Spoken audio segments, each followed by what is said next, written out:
Assalamualaikum warahmatullahi wabarakatuh. Sampurasun, wilujeng tepang sarang kelompok opat, anu anggotana Ayah Hera Juliana, Siti Maryam, Denis Prasetya, Iyang Huriatul Ummah, Ayang Satria Aditya Darmawan, Ismi Marfuah, Nabila Silmi Ibrahim, sarang Hanuf Al-Jahra, dina mata kuliah Basa Sunda berbasis IT, anu lawungan ayeuna, bade ngabahas ngenaan kaulinan barudak pikeun SMP atanapi MTS kelas 7. Kaulinan barudak tingkat SMP atanapi MTS kelas 7 anu kaikadena.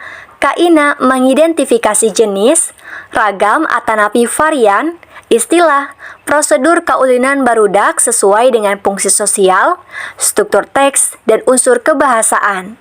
Kadena mendemonstrasikan jenis, ragam atanapi varian, dan prosedur kaulinan barudak melalui pengamatan langsung dari berbagai media sesuai dengan fungsi sosial, struktur teks, dan unsur kebahasaan.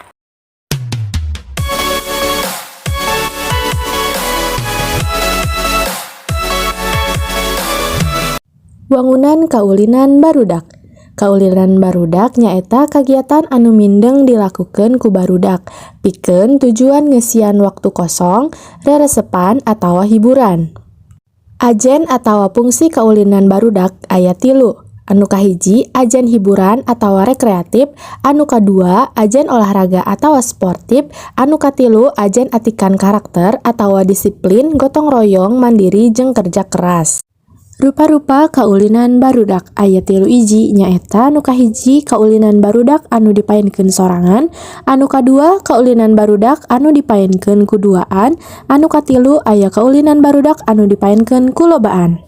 Anu salajengna nyaeta ditilih kana prak-prakana aya 2 rupa kaulinan. Di antarana anu kahiji kaulinan anu kaasup kana olahraga tradisional, kaulinan anu kaasup kana olahraga tradisional di antarana aya galah asin, galah sodor atawa gobang, kasti sareng boy-boyan. Anu kadua kaulinan barudak anu deukeut kana kasenian. Kaulinan anu mangrupa kasenian biasana diwuwuhan ku kakawihan atanapi lalaguan Sunda sapertos cinciripit, paciwit-ciwit lutung, jeung sajabana. Kaulinan barudak bisa dipasing-pasing dumasar kana sababaraha bagian. Di antarana papasingan dumasar kana tujuan. Nu nyaeta kaulinan resepan atawa hiburan.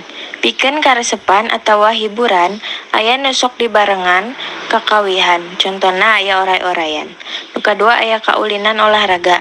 Kaulinan barudak anu kaasup kana olahraga di antarana aya galah asin, kasti, boboyan, gobang jeung sajabana. Nu katilu aya kaulinan tanding. Anu ngandung unsur tanding atawa kompetisi, contona kaulinan hahayaman. Papasingan dumasar anu kaulinanana. Nu kahiji aya kaulinan campuran, contona ucing sumput, oray-orayan, sapintrong, boy-boyan, luncat tali, galah atawa gobang jeung sajabana. Nu kadua aya kaulinan budak awewe, contona backland, sonda atawa engklek, congklak, encrak jeung sajabana. Nu katilu aya kaulinan budak lalaki, contona gatrik, papanggalan, langlayangan, jajangkungan, ngadu kaleci, pepletokan, lodong jeung sajabana. Salajengna nyaeta papasingan dumasar make alat atawa henteu. Papasingan nu make alat contona nyaeta aya backland, congklak, loncat tali, boy-boyan, gatrik, papanggalan, langlayangan, jajangkungan, ngadu kaleci, pepeletokan, lodong jeung sajabana. Papasingan nu teu make alat contona nyaeta cinciripit, oray-orayan, ucing sumput, cingcangkeling, cinciripit, perepet jengkol, paciwit-ciwit, lutung, endek-endekan, ucang-ucang angge jeung sajabana. Nu salajengna nyaeta materi papasingan dumasar dibarung henteuna ku kakawihan. Dibagi ngajadi 2. Dibarung ku kakawihan Contona aya oray-orayan, cingcangkeling, cinciripit, perepet jengkol, paciwit-ciwit, lutung, endek-endekan, ucang-ucang angge jeung sajabana. Ai henteu dibarung ku kakawihan nyaeta contona beklen, congklak, luncat tali, boy-boyan, gatrik, papanggalan, langlayangan, jajangkungan, ngadu kelenci, pepeletokan, lodong jeung sajabana. Anu salajengna aya prosedur kaulinan barudak.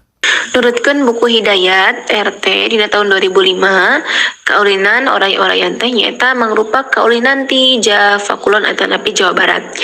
Kaulinan ieu teh biasa dipigawe ku 7 orang atawa leuwih. Dina kaulinan ieu aya tembang Sunda anu kudu diapalkeun ku unggal pamuterna. Kaulinan ieu oge ngabogaan aturan kaulinan nyaeta di mana dua barudak dipenta pacekel-cekelengan pikeun naon, pikeun ngabentuk terowongan anu mana terowongan eta teh engkena bakal diliwatan ku babaturan nu sejen anu jadi oray. Nah, salajengna budak anu sejen eta dipenta pikeun ngawangun hiji baris anu lempeng, ngawangun kawas oray. Budak anu dihareup salaku hulu oray, budak anu ditukangna salaku buntut oray. Barudak anu miboga peran salaku hulu oray eta bakal ngudag-ngudag budak anu boga peran salaku buntut oray. Dina nalika lagu ditembangkeun teras eureun. Barudak anu katangkep, nu geus katangkep eta bakal magatkeun diri sarta dipisahkeun jauh sarta dipenta pikeun milih jadi bulan atawa bentang nepi ka sadayana katangkep. Salajengna kaulinan ieu bakal nurus kalawan silih tarik antara regu bulan jeung bentang pikeun nentukeun saha nu meunangna. Di handap ieu anapun aya lagu anu sok mineng dina kaulinan oray-orayan ieu teh nyaeta kieu laguna. Oray-orayan luar leon mapai sawah, tong ka sawah parena keur sedeng bekah. Oray-orayan luar leon mapai leuwih, tong ka leuwih di leuwih loba nu mandi.